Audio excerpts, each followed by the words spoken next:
नमस्कार, आपका हमारे न्यूज़ चैनल UK24 न्यूज़ में स्वागत है। उत्तराखंड एसटीएफ ने 25,000 का इनामी गैंगस्टर दबोचा 2021 से चल रहा था फरार। उत्तराखंड एसटीएफ के ऑपरेशन इनामी के तहत 21वां इनामी गैंगस्टर गिरफ्तार किया गया है। एसटीएफ ने बीती रात रुद्रपुर थाना क्षेत्र के अंतर्गत दिनेशपुर मोड़ से एक छात्र इनामी अपराधी की गिरफ्तारी की है। कुख्यात अंतर्राज्य नकबजन की गिरफ्तारी के लिए 25,000 रुपए का इनाम घोषित किया गया था। गिरफ्तार इनामी अपराधी जसविंदर उर्फ बिंदु पर उधम सिंह नगर जनपद में चोरी और गैंगस्टर के कई मुकदमे दर्ज हैं। फेसबुक स्टेटस पर कमेंट को लेकर 20 सड़क लड़कियों की नूरा कुश्ती 4 गिरफ्तार। रुड़की पुलिस ने 20 सड़क मारपीट मामले में 4 युवतियों को गिरफ्तार किया है। पुलिस के मुताबिक युवतियां मामूली बात पर सड़क पर लड़ रही थी। रुड़की में बस लूटने का प्रयास विफल, फायर ब्रिगेड के जवान ने एक बदमाश को दबोचा। हरिद्वार के रुड़की के गंगनहर कोतवाली क्षेत्र के BSM कॉलेज के पास रविवार देर रात एक प्राइवेट बस को युवकों ने पथराव कर दिया। युवक बस पर जबरन चढ़ने का प्रयास कर रहे थे। इस दौरान बस में सवार दमकल कर्मी सोनू कुमार ने युवकों को रोकने की कोशिश।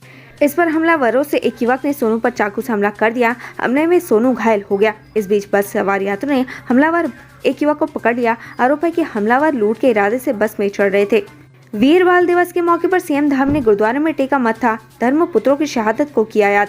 प्रधानमंत्री नरेंद्र मोदी ने 9 जनवरी को श्री गुरु गोविंद सिंह जी के प्रकाश पर्व के अवसर पर युवा साहिबजादों की शहादत को याद करने के लिए 26 दिसंबर वीर बाल दिवस घोषित किया था। वीर बाल दिवस के अवसर पर सीएम धामी ने खटीमा के गुरुद्वारे में मत्था टेका और सिखों के 10वें गुरु गोविंद सिंह के पुत्रों की शहादत को याद किया। उन्होंने प्रधानमंत्री मोदी का भी 26 दिसंबर को वीर बलिदान दिवस के रूप में मनाने के लिए धन्यवाद किया।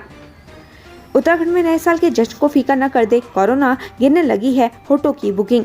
कोरोना के नए वेरिएंट के खतरे का असर उत्तराखंड के पर्यटन पर दिखने लगा है। देहरादून के पर्यटन स्थल चक्राता में पर्यटकों की कमी के कारण क्रिसमस फीका रहा, जबकि न्यू ईयर पर 50% होटलों की बुकिंग हुई है। वहीं नैनीताल में भी होटल बुकिंग में 30% की गिरावट आई है।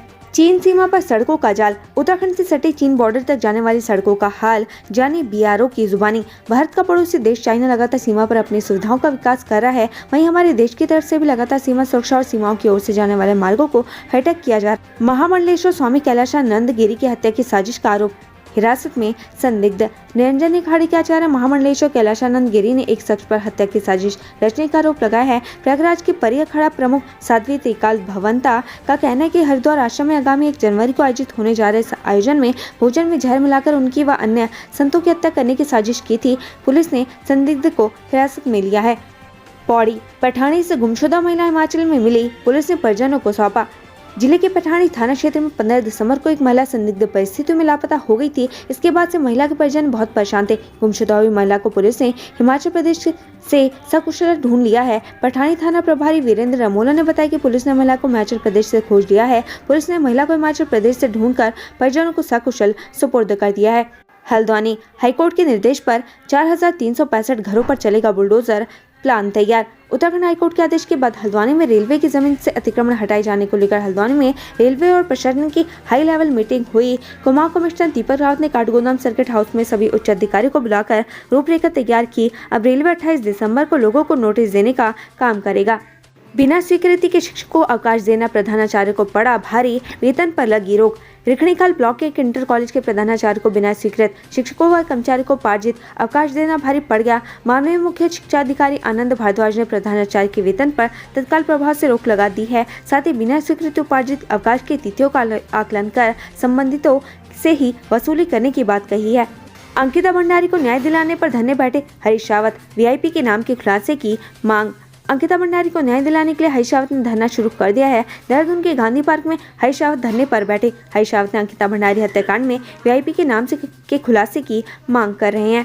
रुद्रप्रयाग के माल्टा को नहीं मिल रहा उचित दाम, किसानों ने मांगी पेड़ों को काटने की अनुमति। सरकार की बेरुखी से परेशान किसान ने माल्टा के पेड़ों को काटने की अनुमति मांगी है। दरअसल किसानों को माल्टा का सही दाम नहीं मिलने पर उन्हें A और B ग्रेड के माल्टे को C ग्रेड में बेचना पड़ रहा है, जिसमें औरिंग गाँव के पूर्व सैनिक अजीत सिंह भंडारी भी हैं, जिन्होंने माल्टा के 200 पेड़ उगाए हैं। उनके पेड़ों पर फल पक कर तैयार है, लेकिन उचित दाम न मिलने पर तोड़ नहीं पा रहे हैं।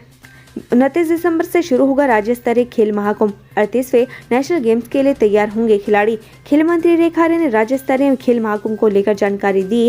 रेखा आर्य ने कहा कि 29 दिसंबर से राज्य स्तरीय खेल महाकुंभ शुरू होगा।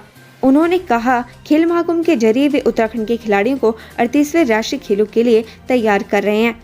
विकासनगर में 3 स्मैक तस्कर गिरफ्तार। उत्तरकाशी में अफीम के साथ 2 अरेस्ट। विकासनगर में 3 स्मैक तस्कर को पुलिस ने दबोचा है, जबकि उत्तरकाशी के बड़कोट में अफीम के साथ 2 आरोपियों को पुलिस ने गिरफ्तार किया है। पुलिस की माने तो आरोपियों ने खुद को अपने खेत में अफीम की खेती कर इकट्ठा किया था, जिसे वो बेचने ले जा रहे थे, लेकिन पुलिस के हत्थे चढ़ गए। नए साल के जश्न के मद्देनजर सुरक्षा के कड़े प्रबंध, डीआईजी गढ़वाल ने दिए ये निर्देश। नए साल के मौके से पहले कानून व्यवस्था को लेकर डीआईजी गढ़वाल ने पुलिस अधिकारियों के साथ बैठक की, जिसमें डीआईजी ने न्यू ईयर संबंधी विभिन्न कार्यक्रमों एवं आतिशबाजी आदि का आयोजन करने के मद्देनजर रेंज के सभी एसपी और एसएसपी को आवश्यक निर्देश दिए। बागेश्वर गांव में पूजा के दौरान हुआ विवाद, चचेरे भाई ने दूसरे भाई को उतार दिया मौत के घाट। उत्तराखंड में बागेश्वर के नौकोड़ी गांव में भाइयों के बीच हुए आपसी विवाद में चचेरे भाई ने दूसरे भाई की हत्या कर दी, वहीं मृतक के दूसरे भाई और उसकी पत्नी को घायल कर दिया। गांव में आयोजित पूजा के दौरान यह विवाद हुआ। घटना के बाद मौके पर पहुंची पुलिस ने 4 लोगों को हिरासत में लिया है। मसूरी सीएम धाम ने किया विंटर लाइन कार्निवाल का आगाज। स्टार नाइट में समा बांधेंगे वडाली ब्रदर्स। मसूरी में विंटर लाइन कार्निवाल का आगाज आज सोमवार को हो गया है। सीएम पुष्कर सिंह धामी ने कार्निवाल का विधिवत शुभारंभ किया। इससे पहले सांस्कृतिक झांकी निकाली गई। वहीं सीआरपीएफ बैंड, आईटीबीपी बैंड की धुन और पद्मश्री डॉक्टर माधुरी बड़तवाल के मांगल गीत की प्रस्तुति हुई। शाम 6 बजे टाउन हॉल में स्वर्णिमा गुसाई का क्लासिक संगीत कार्यक्रम, 7 बजे बसंती बिष्ट जागर की प्रस्तुति देंगी। 8 बजे स्टार नाइट में लखविंदर सिंह वडाली प्रस्तुति देंगे। पुरोला में धर्मांतरण के विरोध में सड़कों पर उतरे व्यापारी, नए कानून के तहत पहला मुकदमा दर्ज। धर्मांतरण मामले के विरोध में सोमवार को पुरोला नगर व्यापार मंडल की ओर से क्षेत्र में बाजार बंद रखा गया। इस दौरान सभी व्यापारिक प्रतिष्ठान पूरी तरीके से बंद रहे। वहीं व्यापारियों ने सड़कों पर उतरकर धरना प्रदर्शन किया। प्रदर्शन में विभिन्न हिंदू संगठन और भाजपा कार्यकर्ता शामिल हुए। उधर संशोधित धर्मांतरण कानून के तहत प्रदेश में पहला मामला दर्ज किया गया। नैनीताल हाईकोर्ट में बिना मास्क लगाए प्रवेश पर रोक, अधिसूचना जारी। कोरोना संक्रमण के बढ़ने की आशंका के चलते अब मास्क लगाए बिना हाईकोर्ट में प्रवेश नहीं मिलेगा। हाईकोर्ट ने इसकी अधिसूचना जारी कर दी है। श्रीनगर में अस्पताल के बाहर चल रही डॉक्टर की ओपीडी, जाने क्या है पूरा मामला। राजकीय उपजिला चिकित्सालय श्रीनगर यानी संयुक्त अस्पताल में तैनात डॉक्टर अंकित गैरोला ने बेंच में बैठकर ओपीडी लगाई और खुले में मरीजों की जांच की। डॉक्टर अंकित गैरोला ने अस्पताल प्रशासन पर ओपीडी कक्ष छीनने के साथ ही मानसिक रूप से प्रताड़ित करने का आरोप लगाया है। उत्तराखंड से संबंधित ऐसी खबरें पाने के लिए हमारे चैनल को लाइक व सब्सक्राइब जरूर करें। धन्यवाद।